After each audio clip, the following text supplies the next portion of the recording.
Hello, everybody. Today I will talk about a self taught developer. So, if you want to be a self taught developer, what steps you should follow? I would like to just take you to W3 School.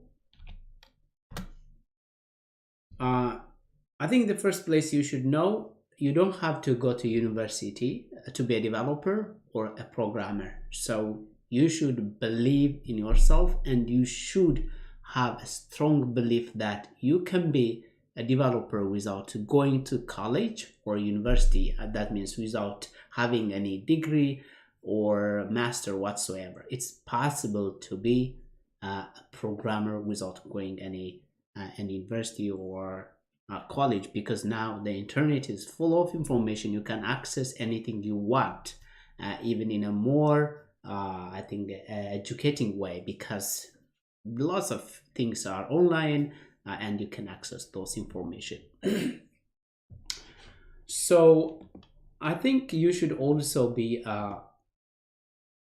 very good at of taking and finishing online materials. So you may consider YouTube.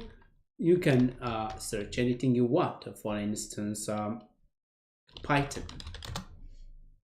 So for instance, I can see here Python, so it's good to learn this course step by step, or this, but you can choose yourself.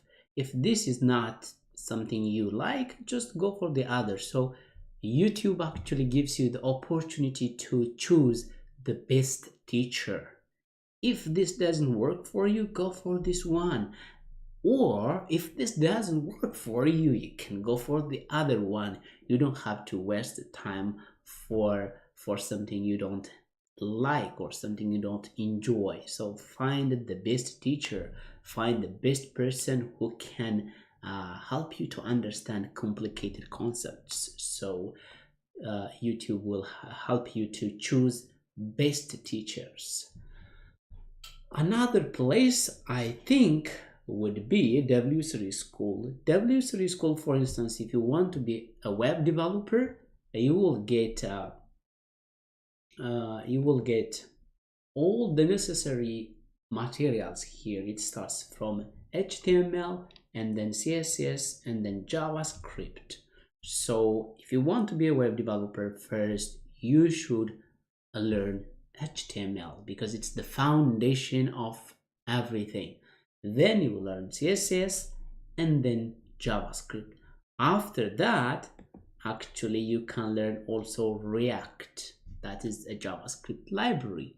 After you learn HTML, CSS, JavaScript, and then React, you may move to the server side. That could be maybe Node.js. And then you need at least one database. You may learn MongoDB. Even they have MongoDB here actually.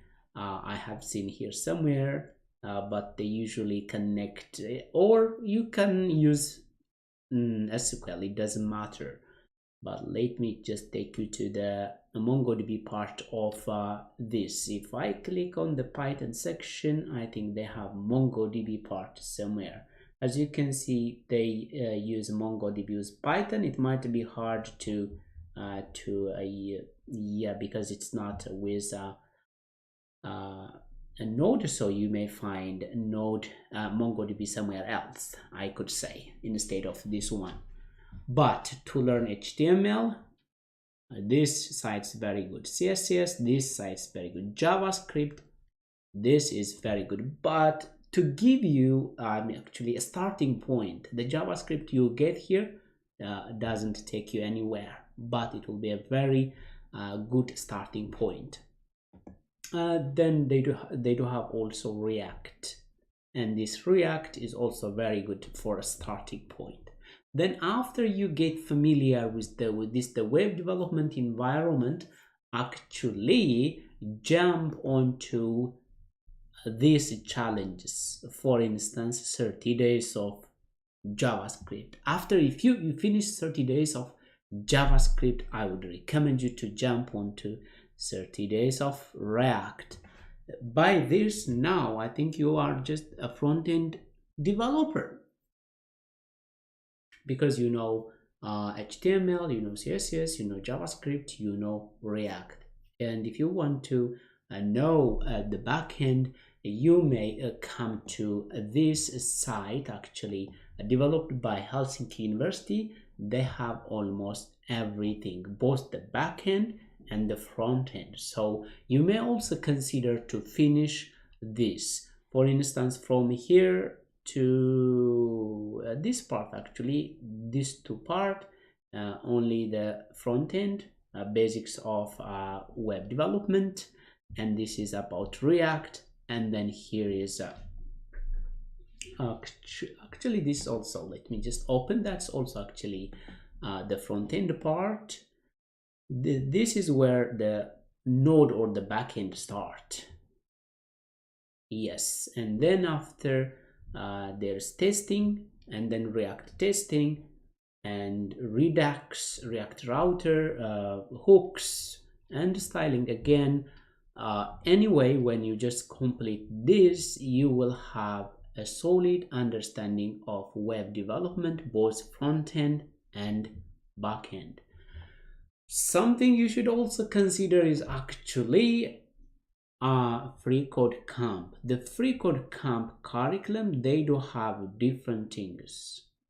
For instance, for front end, this responsive web design, JavaScript algorithm and data structure, front end libraries, they do have here. Even including data visualization if you like to visualize data using JavaScript. And as a backend, they use MongoDB and Node. Yes, so this is something you should consider, because you are a self-taught programmer, you don't go university, of course, you have to learn voraciously. Voraciously means you have to learn lots of things. Yeah, and coding is actually very addictive. Once if you get started, you will be hooked, and you will go just crazy learning this and that. But you should have also some kind of a curriculum for you, some kind of path. I think this is enough. If you manage to cover all this, by that time you are a well experienced, seasoned developer, and you can build anything you want. So yeah, I think this is what I share with you, and you can be a self-taught developer. You don't have to go to university, you don't have to have a degree, you don't have to have a master, you don't have to have any kind of qualification. We are in 2020, so you don't have to have a degree to be good at in something. You can teach and you can learn something from the internet, and the internet is full of good materials much better than universities and colleges. I hope this will inspire you to learn more and also to keep going. Thank you for watching. I will be back in another topic.